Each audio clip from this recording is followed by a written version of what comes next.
Hi, hello friends. Welcome to Punarvis kitchen. இன்னைக்கு மீன் குழம்பு எப்படி செய்யறதுன்னு பார்க்கலாம். மீன் குழம்பு டேஸ்டா இருக்கணும்னா மீன் கொஞ்சம் ஃப்ரெஷ்ஷா இருந்தா நல்ல டேஸ்ட் கொடுக்கும். மீன் குழம்புக்கு தேவையான பொருட்களை பார்த்தலாம். மீன் 1 கிலோ. இன்னைக்கு நான் பாறை மீன்ல செய்ய போறேன். மீன் நல்லா கல்லுப்பு போட்டு நல்லா வாஷ் பண்ணி எடுத்துக்கணும். சின்ன வெங்காயம் 100 கிராம், தக்காளி 3, நான் மீடியம் சைஸ் தக்காளி எடுத்துருக்கிறேன். மிளகாய்த்தூள் 2 ஸ்பூன், தனியாத்தூள் 3 ஸ்பூன், இடித்த பூண்டு 10 பல், மஞ்சள் தூள் 1 ஸ்பூன், பச்சை மிளகாய் 2, கொஞ்சமாக கொத்தமல்லி, சீரகம் அரை ஸ்பூன், வெந்தயம் அரை ஸ்பூன், ரெண்டையும் நான் கலந்து எடுத்து வச்சுருக்கேன். கல்லுப்பு தேவையான அளவு, புளி பெரிய தக்காளி பழம் அளவுக்கு. நான் இன்றைக்கி மண் பாத்திரத்தில் செய்ய போகிறேன். மீன் குழம்பு செய்கிறதுக்கு நல்லெண்ணெய் யூஸ் பண்ணுறேன். இந்த எண்ணெய் 3 ஸ்பூன் அளவுக்கு ஊற்றிக்கலாம். இப்போ எண்ணெய் நல்லா காஞ்சிடுச்சு.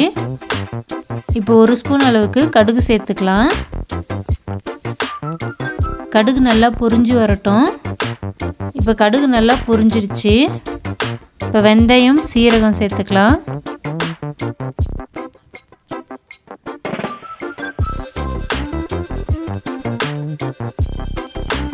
இந்த வெந்தயம் சீரகம் எல்லாம் நல்லா பொன்னிறமாக பொரிஞ்சிடுச்சு. இப்போ சின்ன வெங்காயத்தை சேர்த்துக்கலாம்.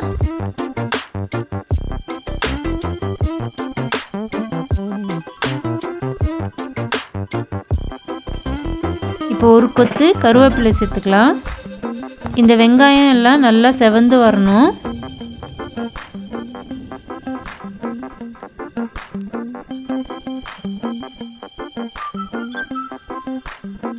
இப்போ 2 பச்சை மிளகாவை கீறி வச்சுருக்கேன். இதை இப்போ சேர்த்துக்கலாம். இப்போ இதை நல்லா கிளறி விட்டுக்கலாம்.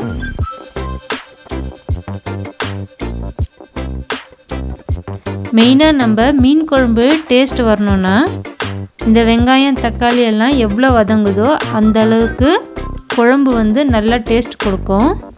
வெங்காயம் நல்லா வதங்கிறதுக்கு மீடியம் தீயில வச்சு வதக்கணும். இப்போ வெங்காயம் நல்லா ஃப்ரை ஆயிடுச்சு. இப்போ தக்காளி பழத்தை சேர்த்துக்கலாம்.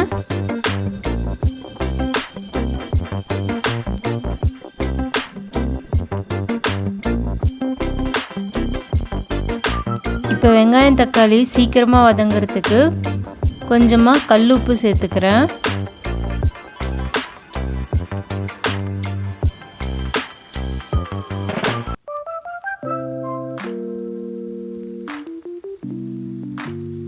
இப்போ இடித்து வச்சிருக்கிற பூண்டை சேர்த்துக்கலாம். இப்போ தக்காளி வெங்காயம் பூண்டு எல்லாமே நல்லா சுருண்டு வதங்கி வரணும். இப்போ இதை மிதமான தீயில வச்சு 2 நிமிஷம் போல் வதக்கிக்கலாம். இந்த மீன் குழம்புக்கு பழைய புளியை யூஸ் பண்ணோம்னா டேஸ்ட் ரொம்ப நல்லாயிருக்கும். புது புளியாக இருந்தால் குழம்பு டேஸ்ட் வராது.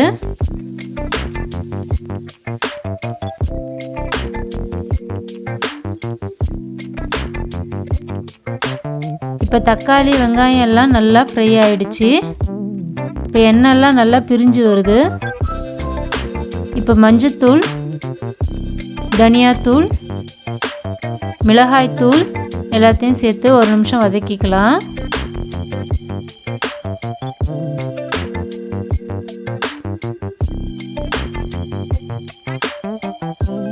இப்போ கரைச்சி வச்சிருக்கிற புளியை சேர்த்துக்கலாம். நான் பழைய புளியை யூஸ் பண்ணியிருக்கனால புளி தண்ணி கொஞ்சம் கருப்பாக இருக்கிற மாதிரி இருக்கும். ஆனால் குழம்பு ரொம்ப டேஸ்ட்டாக இருக்கும். இப்போ குழம்புக்கு தேவையான அளவு தண்ணி சேர்த்துக்கலாம். இப்போ இதை நல்லா கலந்து விட்டுக்கலாம். இப்போ குழம்புக்கு தேவையான அளவு கல்லுப்பு சேர்த்துக்கலாம். இப்போ இது நல்லா கொதி வரணும். இந்த புளி மசாலாவோட பச்சை வாசனைலாம் போய் எண்ணெய் நல்லா பிரிஞ்சு மேலே வரணும். அப்புறமா குழம்பு கொஞ்சம் கெட்டியாக வரணும்.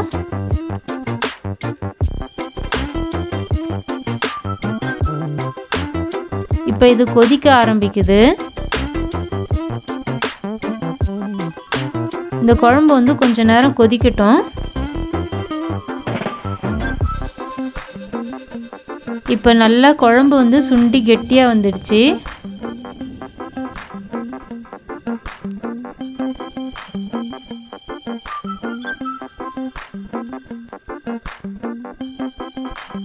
இப்போ இதில் மீன் துண்டுகளை ஒன்றொன்னா சேர்த்துக்கலாம். இந்த மீன் துண்டுகள் வந்து மெல்லிசாக கட் பண்ணி போட்டோன்னா குழம்புல சீக்கிரமாக ஊறி நல்ல டேஸ்ட் கொடுக்கும்.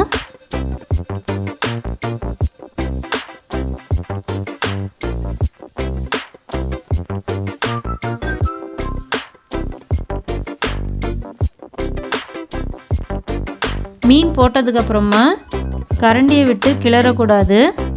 இந்த மாதிரி பாத்திரத்தை கையில் எடுத்து 2 உலுக்கு உலுக்குனிங்கன்னா நல்லா மிக்ஸ் ஆகிடும்.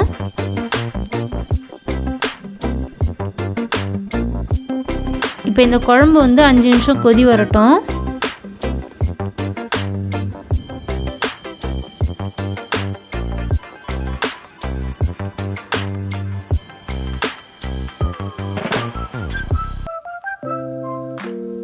இது 5 நிமிஷம் போல் கொதிக்குது. மீன் எல்லாம் நல்லா வெந்துடுச்சு. இப்போ எண்ணெய்லாம் மேலே பிரிஞ்சு வருது பாருங்கள். இப்போ வந்து ஸ்டவ் ஆஃப் பண்ணிடலாம். நான் வந்து மண் பாத்திரத்தை செய்திருக்கனால ஸ்டவ் ஆஃப் பண்ணதுக்கப்புறமும் குழம்பு கொதிக்குது. இப்போ கடைசியாக கொத்தமல்லி சேர்த்துக்கலாம்.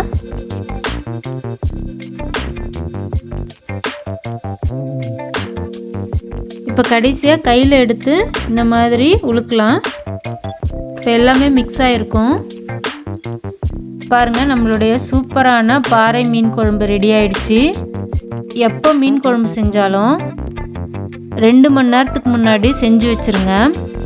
அப்போது மீன் வந்து குழம்புல நல்லா ஊறி மீனோட வாசனை அந்த குழம்புல தெரியும். மீன் குழம்பு வந்து இன்றைக்கி செஞ்சுட்டு மறுநாள் சாப்பிட்டிங்கன்னா ரொம்ப சூப்பராக இருக்கும். இந்த மீன் குழம்பை களி, சாதம், இட்லி, தோசையோடு வச்சு சாப்பிட்டு பாருங்கள். ரொம்ப கலக்கலான டேஸ்ட் இருக்கும். நீங்களும் ட்ரை பண்ணி பாருங்கள்.